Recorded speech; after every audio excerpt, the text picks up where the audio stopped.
Sir, tungkol naman sa manhunt operation natin kay Senator Bato de la Rosa, confident pa rin ba tayo na siya ay nasa bansa pa rin hanggang ngayon? The same answer that I gave before na si Senator Bato, paniwala ko nandirito kasi ang ano natin dyan, para sa akin, mas magiging mahirap sa kanya kung pupunta siya na ibang bansa because there are a lot of member countries of ICC, there are about 122.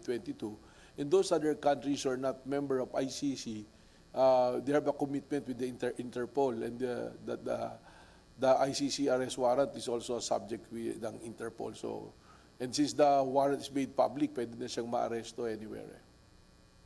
Sir, yung estado ng pagtugis natin at pagtugaygay sa kanya, ano na yun sir sa ngayon? Malayo-layo pa ba tayo? Gaano na karami yung mga property, yung mga area na nasa lakay natin kung pwede natin banggitin sir kahit yun lang?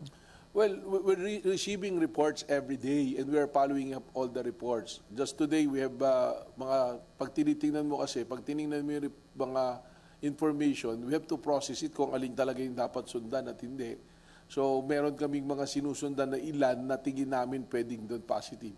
Mabilis naman yan kung may makapagsabi talaga na eyeball, nakita talaga nila si Senator Bato eh. But rest assured that we are working on it every day. We have a dedicated team to locate him and arrest him.